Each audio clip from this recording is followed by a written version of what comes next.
Robin Williams faisait rire la planète entière. Des salles pleines, des récompenses prestigieuses, des rôles légendaires. Pourtant, dans l'intimité, c'était le chaos. Il a fini par se donner la mort. Kanye West, milliardaire, icône de la mode et de la musique, a reconnu souffrir de troubles bipolaires, parlant de tempêtes mentales qu'il n'arrive parfois pas à contenir. Elon Musk, l'un des esprits les plus brillants de notre époque, a avoué lors d'une interview avec le New York Times avoir des périodes de profonde solitude et d'anxiété. Il a dit un jour « Être moi, ce n'est pas aussi fun que ça en a l'air ». Même Winston Churchill, l'homme considéré comme l'un des plus grands leaders du XXe siècle, appelait ces phases sombres « le chien noir », une manière de personnifier la dépression qui le hantait régulièrement, même au sommet de sa puissance. Tu crois que tu es seul à lutter avec tes pensées? Tu crois que c'est parce que ta vie n'est pas encore parfaite que tu ressens ce mal-être diffus, cette sensation que quelque chose ne va pas, même quand tout semble aller? Détrompe-toi. Des études montrent qu'environ 70% des personnes qui réussissent professionnellement souffrent d'anxiété chronique ou de doutes internes. C'est ce qu'on appelle le syndrome de l'imposteur, une faille psychologique que même des gens comme Michelle Obama ou Tom Hanks ont publiquement reconnu avoir ressenti, malgré leur succès écrasant. Ils avaient l'impression de ne pas mériter ce qui leur arrivait, de tromper tout le monde. Tu imagines? Même eux. Pourquoi? Pourquoi ces êtres qui ont tout ce que la société valorise, argent, pouvoir, célébrité, intelligence, sont-ils eux aussi happés par des pensées négatives? Pourquoi est-ce que même au sommet, on ne se sent pas en paix? Parce qu'on se trompe complètement sur l'origine du problème. Le monde extérieur ne guérit jamais le chaos intérieur. Et c'est là que la plupart d'entre nous échouent. On croit que notre mal-être vient de ce qu'on n'a pas encore atteint. Alors on court, on cherche, on accumule, on travaille encore plus dur. Mais plus on avance, plus le vide grandit. Parce qu'on construit une maison sur du sable. Le vrai combat ne se joue pas à l'extérieur. Il est mental, invisible, silencieux et d'autant plus dangereux. Les neurosciences le confirment. Un être humain a entre 60 000 et 80 000 pensées par jour et environ 80% d'entre elles sont négatives. Tu entends? 80%. Ce n'est pas une faille personnelle. C'est le mode par défaut de notre cerveau. Il est conçu pour repérer les menaces, anticiper le danger, éviter la souffrance. Mais aujourd'hui, ce même système nous enferme dans un brouillard constant de doutes, de scénarios catastrophes, de jugements internes. Alors non, tu n'es pas faible, tu n'es pas brisé, tu es humain. Et même les plus grands tombent dans ce piège. Oprah Winfrey, que beaucoup considèrent comme l'exemple même de la réussite et de la sagesse, a déclaré lors d'une conférence TED que pendant des années, après chaque émission, elle demandait toujours à son équipe « C'était bien? Tu crois que les gens ont aimé ?» Cette femme, à qui des millions de gens faisaient confiance, doutait encore d'elle-même. Tous les jours, la pression sociale joue aussi un rôle. Nous vivons à une époque où tout est comparé, jugé, évalué. Sur les réseaux, les gens exposent une vie parfaite, un bonheur filtré. Et toi, tu regardes ça, et tu te demandes pourquoi tu ne ressens pas la même chose. Mais cette comparaison est un poison. Une étude de l'Université de Pennsylvanie a montré qu'une simple exposition de 10 minutes par jour à des contenus idéalisés sur Instagram suffisait à augmenter significativement les niveaux de tristesse et d'insatisfaction de soi chez les participants. 10 minutes. Imagine ce que fait une journée entière à scroller sans conscience. Et pourtant, malgré tout ça, il existe des réponses. Pas une réponse unique, magique, qui guérit tout, mais plusieurs voies, plusieurs leviers. Le premier, c'est de comprendre que les pensées ne sont pas la réalité. Elles sont des nuages, pas le ciel. Cette idée, on la retrouve autant chez les stoïciens comme Marc Aurèle que dans les approches modernes comme la thérapie cognitive.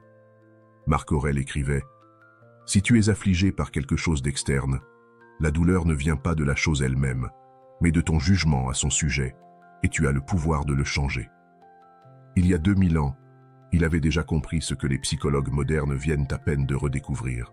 Le deuxième levier, c'est l'observation.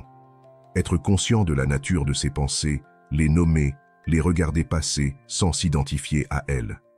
C'est ce que font les méditants bouddhistes depuis des siècles, et aujourd'hui, la science confirme leur intuition. Des recherches de l'université de Harvard montrent que la méditation régulière modifie littéralement la structure du cerveau, renforçant les zones liées à la paix intérieure et réduisant celles qui s'activent en cas de peur ou d'anxiété.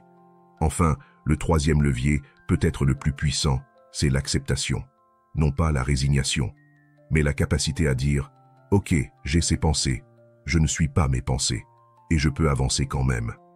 Nelson Mandela, enfermé pendant 27 ans, a dit un jour « J'ai appris que le courage n'est pas l'absence de peur, mais la capacité de la vaincre ». Il n'a pas attendu que ses pensées négatives disparaissent pour redevenir un homme libre. Il a décidé qu'il l'était, même en prison. Alors toi aussi maintenant, pose-toi la question. Est-ce que tu attends que ton esprit se calme pour commencer à vivre? Ou est-ce que tu es prêt à apprendre à naviguer malgré les tempêtes? Parce que la vérité, c'est que même ceux qu'on admire pour leur force ressentent ces tempêtes.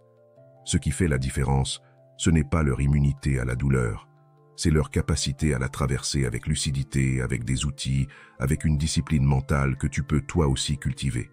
Et c'est justement ce qu'on va explorer dans la suite, car maintenant que tu sais que tu n'es pas seul, que même les figures les plus puissantes ne sont pas épargnées, il est temps de comprendre pourquoi ces pensées prennent autant de place. Et surtout, comment on peut commencer à les voir autrement, à les comprendre, à les transformer. Si cette vidéo t'inspire, laisse un like et écris simplement merci en commentaire. Jim Carrey, l'un des comédiens les plus célèbres de sa génération, reconnu, adoré, multimillionnaire. Pourtant, il a dit cette phrase glaçante dans une interview « J'aimerais que tout le monde puisse devenir riche et célèbre pour réaliser que ce n'est pas la réponse. » Puis il a ajouté quelque chose d'encore plus troublant. « La plupart de mes pensées ne m'appartiennent pas. Elles viennent de conditionnements anciens. » C'est là que commence le vrai sujet. Et toi, as-tu déjà eu cette impression étrange de ressentir quelque chose d'intense sans savoir exactement d'où ça vient? Une peur subite, une colère injustifiée, un découragement venu de nulle part, comme si ce que tu pensais ne venait pas de toi. Parce que, dans bien des cas, c'est vrai. La science est formelle, notre cerveau est une machine à association. Dès notre naissance, il enregistre, copie, assimile. Selon le neurologue David Eagleman, 95% de nos comportements et de nos pensées sont dictés par des processus inconscients, issus d'expériences passées, d'environnements sociaux et de croyances héritées. C'est énorme. Ça veut dire que la grande majorité de ce que tu ressens aujourd'hui vient d'un endroit que tu n'as jamais choisi. Tu n'as pas consciemment décidé d'avoir peur de l'échec, ni de penser que tu n'es jamais assez bon. Ce sont des pensées qui se sont imprimées en toi, souvent très tôt, et qui, avec le temps, sont devenues automatiques. Un exemple concret.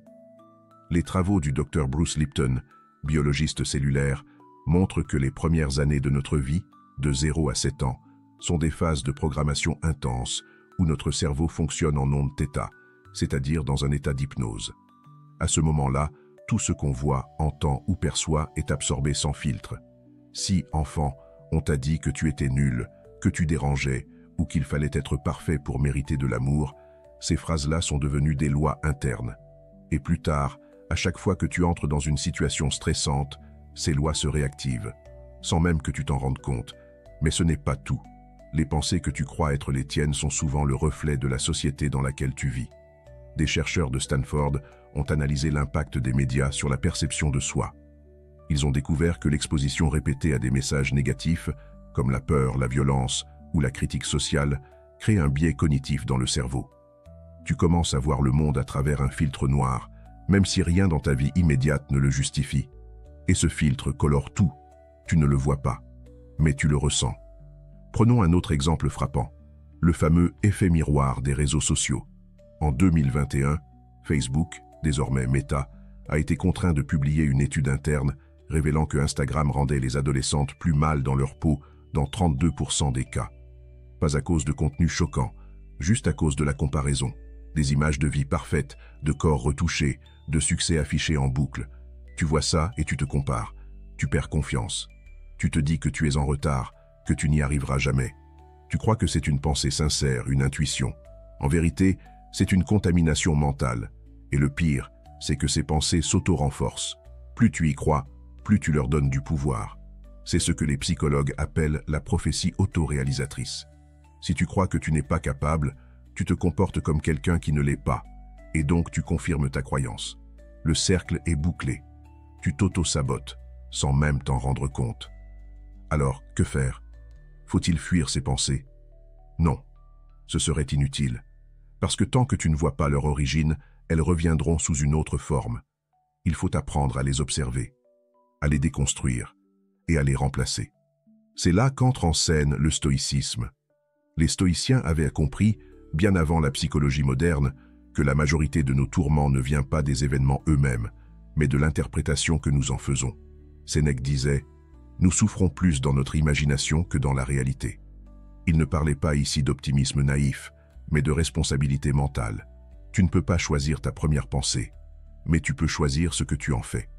Ce que tu ressens ne t'appartient pas toujours. Il faut le dire, le répéter. Parce que tant que tu crois que chaque pensée est une vérité, tu restes prisonnier.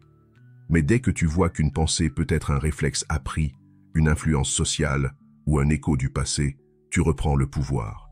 C'est là que commence la liberté intérieure. Il existe un exercice simple mais radical, la question. À chaque pensée négative, pose-toi une seule question. Qui a mis cette idée en moi? Et observe. Est-ce ton père? Une prof? Une société obsédée par la perfection? Une expérience d'échec qui a mal cicatrisé? Tu verras, derrière chaque peur se cache une histoire. Derrière chaque jugement, une blessure. Derrière chaque pensée, une voix étrangère. Et peu à peu, tu vas les reconnaître. Et tu pourras décider en conscience de ne plus les nourrir. Car oui, la fabrique de tes pensées est souvent invisible. Mais une fois que tu allumes la lumière, tout devient plus clair. Ce que tu ressens n'est pas forcément la vérité. Ce que tu penses n'est pas forcément à toi. Et ce que tu choisis de croire peut transformer entièrement ta manière de vivre. C'est cette lucidité qui change tout. Et dans la suite, tu vas découvrir comment les stoïciens ont appris à déjouer ce piège mental. Comment ils ont construit une muraille intérieure que rien ne pouvait atteindre. Pas même les pires pensées. Pas même la peur de la mort. Alors reste avec moi. Parce que ce qu'on va voir maintenant, c'est la clé. Celle qui distingue ceux qui vivent libres de ceux qui restent enfermés dans une prison mentale qu'ils n'ont même pas construite eux-mêmes. Il y a 2000 ans, un homme né esclave a bouleversé à jamais la façon dont on perçoit la souffrance mentale. Il s'appelait Épictète. Il avait été battu, humilié, privé de liberté. Pourtant, c'est lui qui a posé les bases d'une philosophie qui libère encore aujourd'hui des millions de personnes. Pourquoi? Parce qu'il a mis le doigt sur la chose la plus essentielle que la plupart d'entre nous ignorent. La frontière entre ce qui dépend de toi et ce qui n'en dépend pas. Ce simple principe, s'il est bien compris, a le pouvoir de désintégrer les pensées négatives à la racine. Et ce n'est pas une exagération. Le stoïcisme est à la base même de nombreuses approches thérapeutiques modernes, comme la thérapie cognitive comportementale. Le psychologue Albert Ellis, l'un des pionniers de cette discipline, disait que les idées d'Épictète ont été le fondement de ses découvertes. Car lorsqu'on demande aux gens pourquoi ils vont mal, ils évoquent toujours des choses extérieures, l'attitude des autres, leur situation financière, leur passé, leurs échecs, leur peur de l'avenir. Mais Épictète, lui, te regarde droit dans les yeux et te dit « Ce ne sont pas les choses qui troublent les hommes, mais l'opinion qu'ils en ont. » Et là, tout change. Sénèque, un autre géant du stoïcisme, conseiller de l'empereur Néron, écrivait à son ami Lucilius « La vraie liberté, c'est de ne rien attendre de ce qui ne dépend pas de nous. » Cette phrase est une gifle pour l'ego, car elle nous force à reconnaître que si nos émotions sont instables, c'est souvent parce qu'on a placé notre paix intérieure dans des mains étrangères. Alors reprenons les choses depuis le début. Qu'est-ce qui dépend de toi? Tes pensées, tes choix, tes actions, tes réactions, ce que tu fais avec ce qui t'arrive. Rien d'autre. Pas l'opinion des autres, pas le comportement de ton entourage, pas les circonstances, pas ton passé, pas même ton avenir. Ce que tu ressens face à tout cela, oui, mais pas leur existence. Et c'est là le piège. Car on passe notre vie à tenter de contrôler l'incontrôlable, à vouloir que les gens nous aiment, à espérer que le monde soit juste, à anticiper chaque détail. Et quand ça ne se passe pas comme prévu, et ça ne se passe jamais comme prévu, on s'effondre. Il y a un exemple puissant, Viktor Frankl. Psychiatre autrichien, il a survécu au camp de concentration nazi. Dans son livre culte « Man's Search for Meaning », il explique que la seule chose qu'on ne pouvait pas lui enlever, c'était sa manière de réagir à la souffrance. Il a vu les pires atrocités, il a perdu sa famille, mais il a gardé un espace intérieur libre. Il a confirmé, dans les conditions les plus inhumaines, ce qu'Épictète enseignait. Le pouvoir réside dans la réponse, pas dans l'événement. Les chiffres ne mentent pas. Une étude de 2018 publiée dans la revue Psychological Science a montré que les personnes qui pratiquent ce qu'on appelle aujourd'hui la focalisation interne, c'est-à-dire la capacité à se concentrer sur ce qui dépend de soi, ont un niveau de stress 30% inférieur à la moyenne. Et ce n'est pas tout. Ces mêmes personnes ont des relations plus stables, une meilleure santé mentale et une plus grande capacité à rebondir après un échec. Et pourtant, combien de fois as-tu laissé ton humeur dépendre d'un message non répondu, d'une remarque mal placée, d'un chiffre sur ton compte en banque ou du regard d'un inconnu?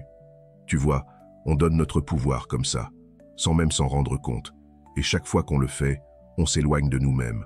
On devient victime d'un théâtre dont on n'a même pas écrit le script. Mais une fois que tu comprends cette règle d'or, ce qui dépend de toi versus ce qui n'en dépend pas, tu changes tout. Tu redeviens le scénariste. Tu ne cherches plus à changer l'autre, tu changes ta posture.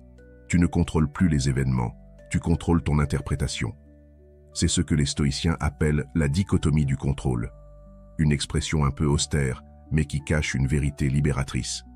Tu n'es pas responsable de tout ce qui t'arrive, mais tu es responsable de ce que tu en fais. Un jour, lors d'un discours à Stanford, Steve Jobs a dit « Vous ne pouvez pas connecter les points en regardant vers l'avant. Vous ne pouvez les connecter qu'en regardant en arrière. » Il parlait du lâcher-prise, de cette confiance absolue dans le fait que même si tu ne contrôles pas tout, tu peux donner du sens à ce qui arrive après coup. Et cette idée est profondément stoïcienne. Ne pas fuir le chaos, mais apprendre à l'utiliser.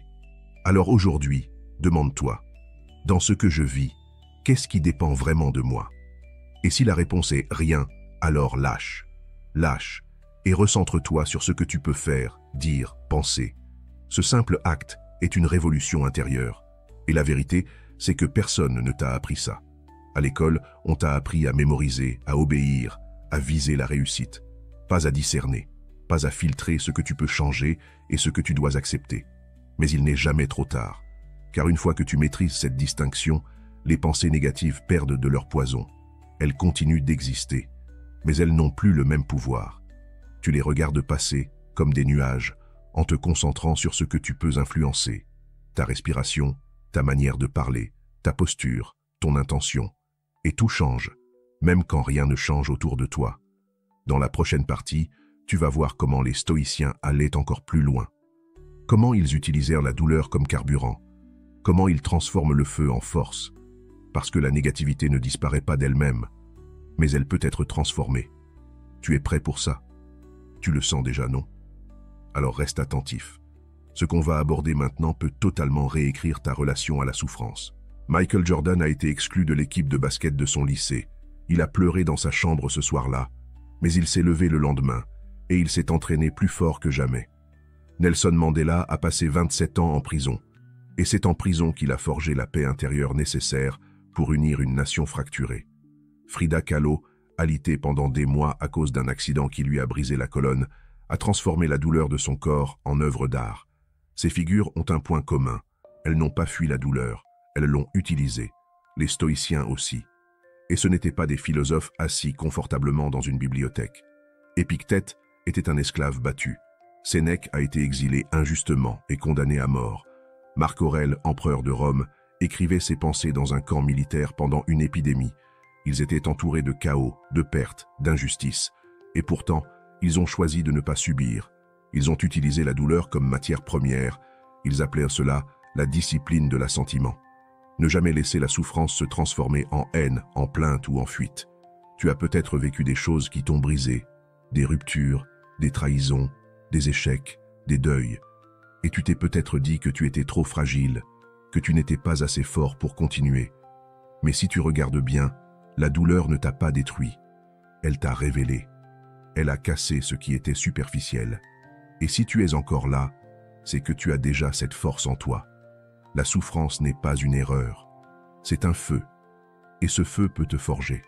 La science moderne le confirme. En psychologie, on parle aujourd'hui de croissance post-traumatique. Selon une étude menée par l'Université de Caroline du Nord, près de 70% des personnes ayant vécu des événements douloureux disent avoir développé une nouvelle force intérieure, une vision plus claire de leurs priorités, une meilleure empathie. Autrement dit, ce que tu vis comme une chute peut devenir une ascension. si tu choisis la bonne posture mentale. Marc Aurèle, dans ses Pensées pour moi-même, écrit « Ce qui fait obstacle à l'action devient l'action. Ce qui fait barrage sur le chemin devient le chemin. » C'est un des plus grands principes du stoïcisme. L'obstacle n'est pas un mur, c'est un point d'appui. La douleur, une opportunité. Elle te réveille, elle te force à choisir entre deux voies, l'amertume ou la maîtrise. Ce choix, tu le fais chaque jour, et parfois sans t'en rendre compte. Quand tu décides de ne pas répondre à une provocation, quand tu continues d'avancer malgré le doute, quand tu te relèves après un rejet, c'est ça, transformer le feu en force. Ce n'est pas spectaculaire, ce n'est pas visible tout de suite, mais à l'intérieur, ça change tout. Tu n'es plus dominé par ce que tu ressens, tu apprends à traverser. Sénèque disait « La difficulté montre ce que sont les hommes. Il ne s'agit pas de minimiser la douleur, il s'agit de l'utiliser. » Et pour ça, les stoïciens pratiquaient un exercice simple mais radical, l'anticipation négative. Chaque jour, ils imaginaient les pires scénarios, non pas pour se faire peur, mais pour se préparer, pour ne pas être pris de court, pour se rendre compte que même si le pire arrivait, ils pouvaient rester eux-mêmes. Tu perds un emploi, tu as encore ta capacité d'agir, tu perds quelqu'un, tu as encore ton intégrité, tu échoues publiquement, tu as encore ton esprit. Rien de ce qui est extérieur ne peut enlever ce que tu choisis de cultiver en toi. Un exemple actuel, David Goggins, ancien Navy SEAL, ancien obèse, victime de maltraitance. Aujourd'hui, il est connu pour ses défis extrêmes, ses courses de 160 km et son mental d'acier. Dans son autobiographie Can't Hurt Me, il explique que la souffrance est un outil de connaissance de soi, que chaque moment difficile est une invitation à aller chercher la version de toi que tu ignores encore. Et il cite, presque mot pour mot, la pensée stoïcienne. La douleur est l'enseignant le plus honnête.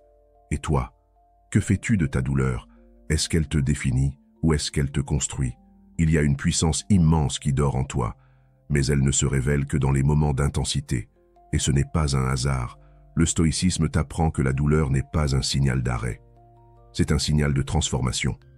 Alors oui, tu vas encore tomber, tu vas encore souffrir, tu vas encore douter, mais tu sauras que cette expérience peut devenir ton feu sacré.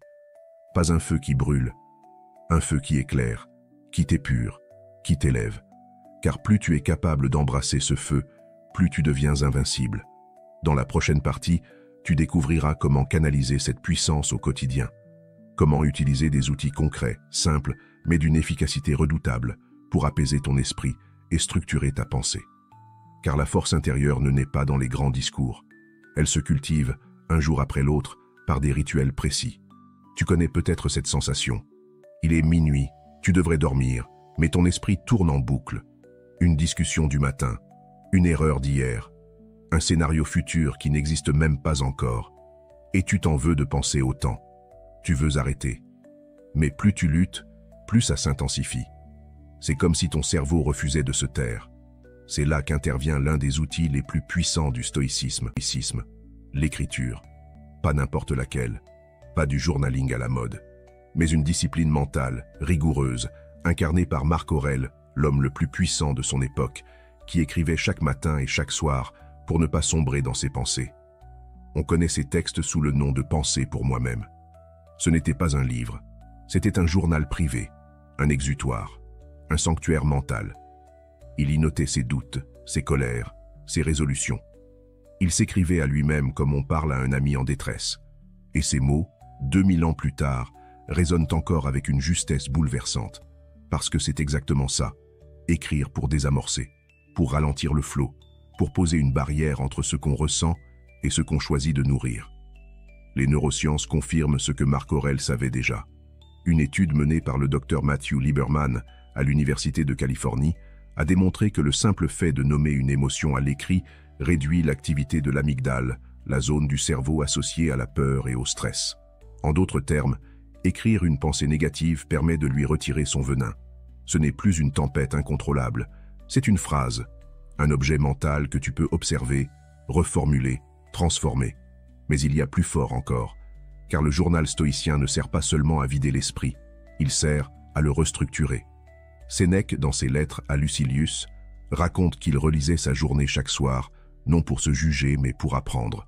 Il se posait des questions simples. Qu'ai-je bien fait? Qu'ai-je mal fait? Que puis-je faire mieux demain? Ce rituel, répété quotidiennement, entraîne l'esprit à se distancer de l'émotion immédiate, à devenir observateur, à sortir de l'automatisme pour entrer dans la conscience. Et ce processus est aujourd'hui validé par les plus grandes institutions de recherche en psychologie cognitive. Des hôpitaux comme la Mayo Clinic ou Harvard Medical School recommandent l'écriture régulière comme un outil thérapeutique pour les personnes souffrant d'anxiété chronique, de rumination mentale ou de dépression légère à modérée. Ce n'est pas une solution magique, c'est une hygiène mentale, aussi importante que le sport pour le corps. Alors comment faire? Le journal stoïcien n'est pas un journal intime. Tu n'y racontes pas ta journée. Tu t'y confrontes. Tu questionnes tes pensées. Tu réécris ta narration intérieure. Tu commences par noter les pensées obsessionnelles, sans filtre. Puis tu te poses une question clé. Est-ce que cette pensée dépend de moi? Si la réponse est non, tu la relâches. Tu n'as aucun pouvoir sur le passé, sur le comportement d'autrui, sur les événements imprévus. Mais tu peux choisir ce que tu en fais. Et ça, tu l'écris. Aujourd'hui, j'ai été envahi par la peur du jugement. Mais ce jugement ne dépend pas de moi. Ce qui dépend de moi, c'est la clarté de mes intentions. Cette écriture est libératrice. Elle te rend acteur. Chaque phrase est une reconquête, une frontière mentale que tu traces, une résistance que tu construis. Et plus tu écris, plus tu redeviens maître à bord. C'est ce que font aujourd'hui des milliers de leaders, d'artistes, de thérapeutes. Tim Ferriss, auteur à succès, entrepreneur, confie dans presque chaque interview que son journal est son outil le plus précieux pour calmer son esprit. Il écrit chaque matin, non pour organiser sa journée, mais pour purger ses pensées. Il dit « Si je n'écris pas, mes pensées m'attaquent. Si j'écris, je reprends le contrôle. » Il y a aussi la version matinale du journal stoïcien, hérité d'Épictète, poser ses intentions. Ce n'est pas une to-do list, c'est une déclaration intérieure. Comment vais-je répondre à l'imprévu aujourd'hui? Quelles sont mes valeurs? Où vais-je placer mon attention? Ce cadrage matinal, s'il est bien pratiqué, agit comme un bouclier. Tu ne marches plus au hasard. Tu avances avec une boussole. Et il y a enfin la répétition. Le journal n'est pas un outil d'urgence. C'est une discipline. Tu n'attends pas d'aller mal pour écrire. Tu écris pour ne pas aller mal. C'est la régularité qui crée la solidité intérieure. Un peu comme on renforce un muscle. Ce n'est pas spectaculaire. Ce n'est pas visible. Mais tu sens la différence quand une tempête arrive. Tu es plus stable. Tu es moins réactif. Tu observes avant d'absorber. Ce journal, c'est ton temple mental. Ton refuge. Ton espace de transformation. Tu n'écris pas pour te plaindre. Tu écris pour comprendre, pour choisir, pour canaliser. C'est là que les pensées obsessionnelles commencent à perdre leur pouvoir. Pas parce qu'elles disparaissent, mais parce qu'elles ne sont plus seules. Tu es là, présent, lucide, stoïque. Dans la prochaine partie, on va aller plus loin encore. On va entrer dans le lien fascinant entre philosophie antique et sciences modernes. Parce qu'aujourd'hui, les neurosciences et la psychologie contemporaine redécouvrent ce que les stoïciens pressentèrent déjà. Que ton esprit peut être reprogrammé, que tes pensées ne sont pas une fatalité, mais un terrain de jeu que tu peux apprendre à maîtriser comme un art. Et ça, tu ne veux pas le manquer. Tu n'es pas obligé de croire tout ce que tu penses. Cette phrase, à elle seule, peut réorienter une vie entière. Et pourtant, la majorité des gens la découvrent trop tard, comme si on t'avait laissé croire pendant des années que ton cerveau fonctionnait en circuit fermé, que si tu pensais que tu n'étais pas assez bien, alors c'était vrai, que si tu ressentais du doute, de la peur, de l'anxiété, c'est que ces émotions définissaient ta réalité. Mais aujourd'hui, la science rattrape la sagesse antique, et ce qu'on découvre, c'est que ton esprit est un système vivant, malléable, reprogrammable. Les stoïciens le disaient déjà. Marc Aurèle écrivait « Ton esprit prendra la forme de ce que tu lui répètes constamment ». C'était il y a près de 2000 ans. Il avait compris, sans IRM ni neuroimagerie, ce que la science moderne confirme aujourd'hui, que le cerveau est plastique, littéralement. On appelle ça la neuroplasticité.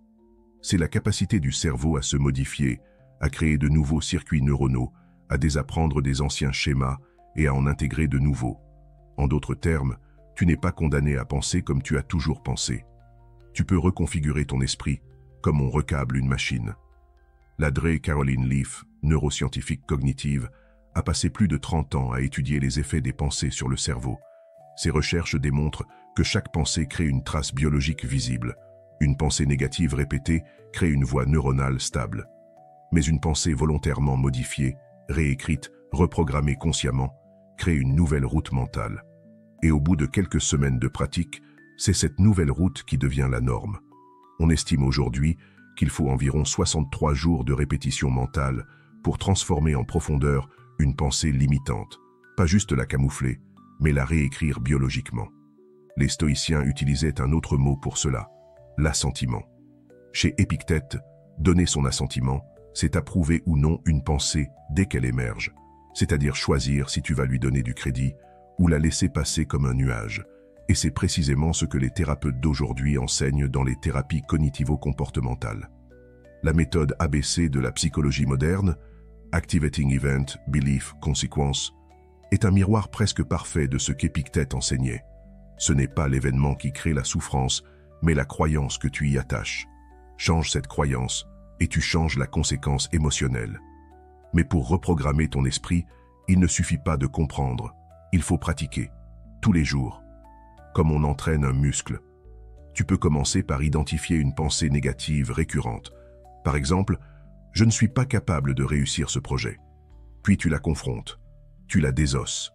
Est-ce que c'est un fait ou une hypothèse? Qui t'a appris ça?